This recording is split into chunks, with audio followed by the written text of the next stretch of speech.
दुनिया की 6 सबसे भूतिया कारें। आर्कड्यूक फ्रेंच फर्डिनेंड की लिमोजिन। फ्रेंच फर्डिनेंड ऑस्ट्रेलिया के आर्कड्यूक थे। फ्रेंच फर्डिनेंड और उनकी पत्नी की हत्या के बाद ही यूरोपियन देशों के बीच तनाव और भी बढ़ गया था, जिसकी वजह से भी पहला विश्व युद्ध भी हुआ था। ऐसा माना जाता है कि जिस दिन उनकी हत्या हुई थी उसके कुछ घंटों बाद ही उनके हत्यारों ने उन्हें मारने की कोशिश की थी, जिसमें वो बच गए थे। लेकिन जब वे हमले में घायल हुए लोगों को हॉस्पिटल में मिलने जा रहे थे तो उनकी कार अचानक से बंद हो गई और पास के ही कैफे में बैठे हत्यारों ने उन्हें देखा और उनकी और उनकी पत्नी की गोली मारकर हत्या कर दी गई थी।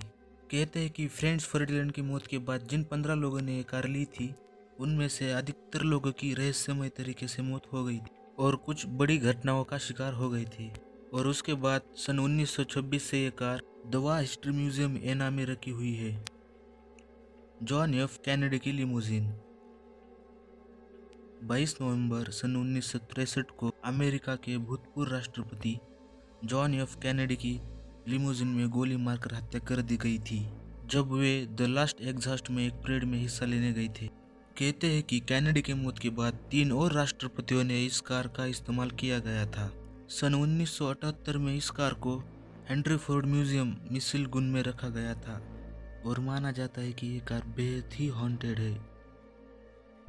The jumping car. Cape Town शहर साउथ अफ्रीका, ये वही शहर है जहां 2004 में सबसे भूतिया घटना घटित हुई। एक फैमिली को घर के बाहर कार के टकराने की जोरदार आवाज सुनाई दी, जिस वजह से उनकी नींद खुल गई।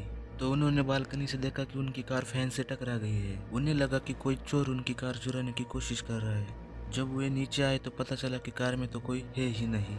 दरवाजे तो पूरी तरह से लॉक थे। उन्होंने पुलिस को बुलाया और घटित हुई घटना के बारे में बताया, लेकिन पुलिस यकीन नहीं कर रही थी कि ऐसा कैसे हो सकता है। पर तभी अचानक से कार शुरू हो गई और फिर पीछे की तरफ से उछलकर बंद हो गई। इस घटना को 9 लोगों ने अपने आंखों से देखा। इस कार की जब जांच पड़ताल की गई तो कार स्टार्ट होने के पीछे जंग लगी केबल स्टार्टर को माना गया। The golden eagle car. America में मौजूद इस कार को खरीदा गया था पुलिस प्रशासन के द्वारा। एक कथा के अनुसार 3 पुलिस वाले इस कार को चलाया करते थे। उन्होंने मास सुसाइड किया था। हर किसी ने अपने परिवार की हत्या कर कर खुद भी मर गए। कार की वजह से होने वाली इस रहस्यमय घटनाओं की वजह से इसे बेच दिया गया था। जिस किसी ने इस कार को नुकसान पहुंचाना चाहा वो मारे गए। किसी की बिजली गिरने से मौत हो गई तो किसी की एक्सीडेंट में मौत हो गई। तकरीबन 14 लोगों के मौत के पीछे का कारण इस कार को माना गया। वेंडी एलन, जो कि कुछ साल पहले इस कार की मालकिन हुआ करती थी, उन्हें इस कार ने किसी भी तरीके का नुकसान नहीं पहुंचाया, इसलिए वो बस सिर्फ इसे अफवाह मानती थी। लेकिन किसी ने इस कार में मौजूद ईविल को खत्म करने के लिए गाड़ी के पार्ट्स को तोड़ दिया गया। James dean 550 spider. James dean एक अमेरिकन एक्टर जो करोड़ों लोगों के दिलों की धड़कन हुआ करते थे। एक कार एक्सीडेंट में जेम्स की मौत हो गई और जब उनकी मौत हो गई तब उनकी उम्र सिर्फ 24 साल थी। ये टूटी फूटी कार जिसका हाल बहुत ही बेकार था, इसे रिपेयर करने के लिए एक शॉप में लाया गया था, लेकिन इस रिपेयरिंग के दौरान कारीगर का पाँव टूट गया था। इस गाड़ी के पार्ट्स निकालकर जिन 2 गाड़ियों में लगा दिए गए उसमें से एक ड्राइवर हादसे में मारा गया और दूसरा गंभीर जख्मी हो गया। अब ये घटनाएं जेम्स डीन की आत्मा करती थी या कोई और, ये तो नहीं पता। लेकिन एक दिन एक कार ट्रांसपोर्टेशन के दौरान ये कार अचानक से गायब हो गई। तब से लेकर आज तक इस कार को किसी ने नहीं देखा गया। The black Olga.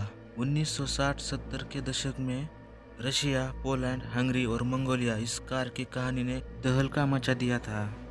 काले रंग की एक खूबसूरत कार लोगों के अपहरणों की वजह से काफी बदनाम भी हुई थी। कहा जाता है कि इस कार से लोगों को समय पूछने की आवाज आती। जो कोई भी समय बताने के लिए इस कार के पास जाता उसे दरवाजा खोल के अंदर खींच लिया जाता और उसका अपहरण कर लिया जाता। ये कार रास्ते से कब आती है और कब जाती है ये पता भी नहीं चलता। कार के बाहर से हम देख नहीं सकते कि अंदर कौन बैठा है, इसलिए किसी ने भी इस कार के ड्राइवर को देखा ही नहीं। कोई समझता था कि इस कार को सोवियत यूनियन के अधिकारी चलाते थे, तो कुछ लोग कहते थे कि इसे खुद शैतान चलाता था।